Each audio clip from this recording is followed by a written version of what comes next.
Okay, more and more frequently, we're hearing from our community that they are getting their credit pulled at the dealership. Now, this can happen for a variety of reasons, but you should be pretty weary when you're getting your credit pulled. It has implications. Miss Kimberly Klein, thank you for joining. Yeah, go ahead, Pops. So that word would be wary. Wary means you're a little on the tired side, and it's Wednesday, so I know you are, but you should be wary, not weary.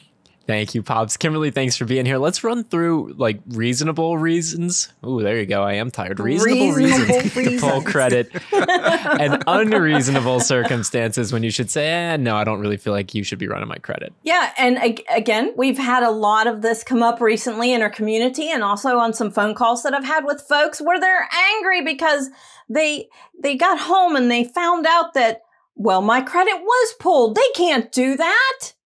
Well, sure they can if you gave them your social security number. So I think we should discuss, when to not give your social security number. And that's going to be any time you're at the dealership unless you are ready to finance with them. If a finance manager wants to beat your credit union rate, they're going to I just had this conversation, you guys. I literally had this conversation yesterday. If the finance manager says, yes, I would like to beat the interest rate that your credit union has, you will have to fill out a credit application so that the finance manager can pull your credit and get it sent out to the banks to beat your credit union.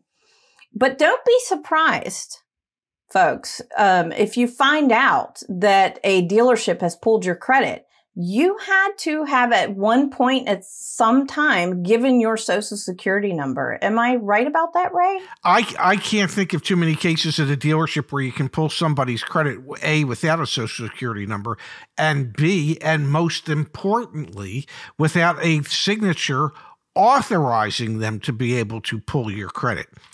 I can't tell you how many times where I got the credit application from the salesperson and I ran the customer's credit. I pulled the credit report so I could see where we would be at, what we were looking at interest rate wise.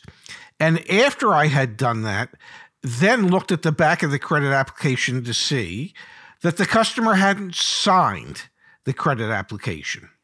Well, that's a violation of law to run someone's credit without a signed authorization.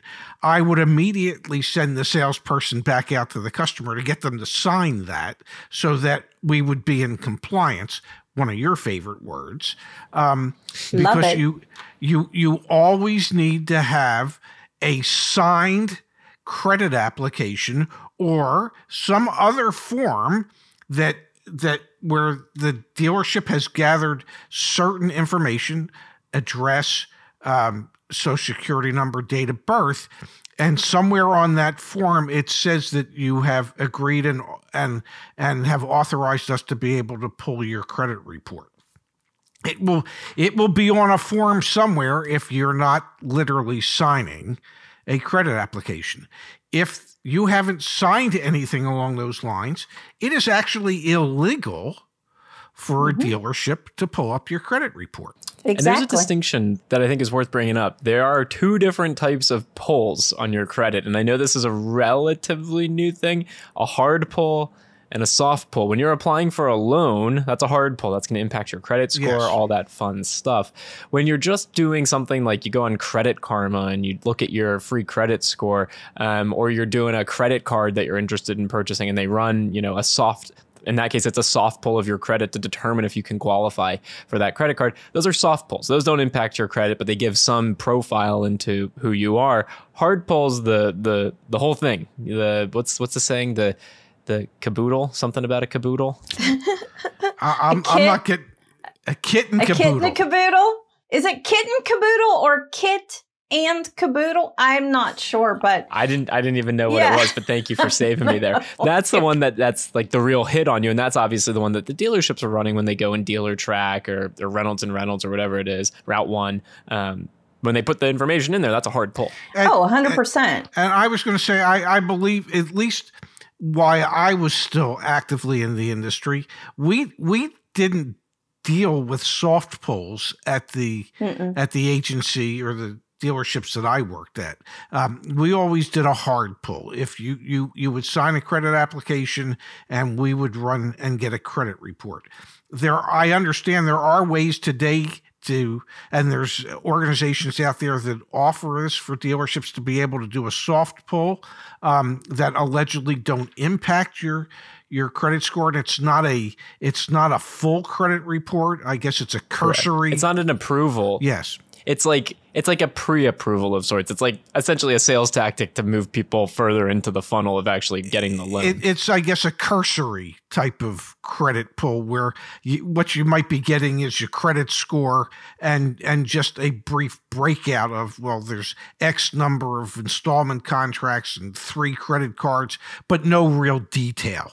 And a hard pull would get you all the detail as to what each and every one of those makes up your credit score. Right. So I think that with that said, for our community out there, that if there's dealerships out there doing what they say soft pull, just make sure you get that in writing. I know with some credit cards, Zach, you hit the nail on the head.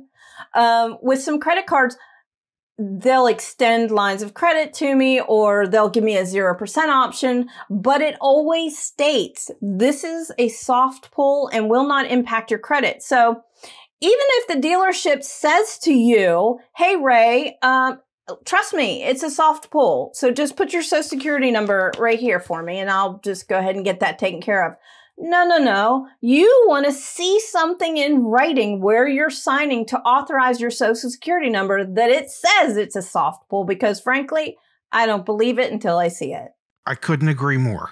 Yeah, these are definitely some best practices to keep in mind when you're going through the experience. Not to mention, if we can't do a finance video without saying, get a pre-approval before you even go to the dealership and go into the F&I office. So protect yourself that way. If you haven't watched Deal School, we have a whole section on finance, the finance and insurance office. So make sure you watch that as well. But be wary. You don't want to be going to half dozen. Be wary. Yeah, I think you can be weary too if you want. Well, I don't know. You can be weary, Dad. Huh? I think you can be wary. No, weary is tired. Be wary. Wary. All right. Be wary. And when you are going around and shopping for a car deal, don't sign like 8 of these. That's going to negatively impact your credit score big time.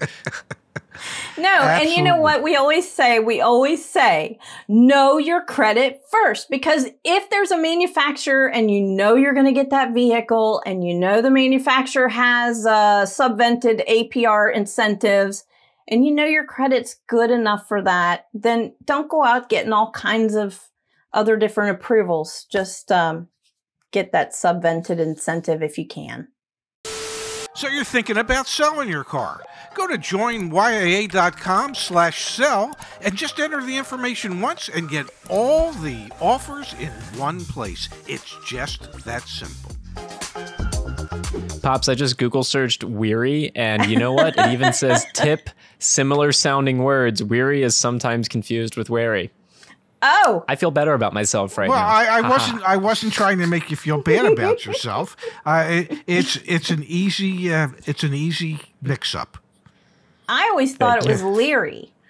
You could be that too. What does leery mean? Should we look that up too? I don't know. Leery, weary, weary. This is why we run an automotive channel, not an English channel. Yes. Very good, Zach.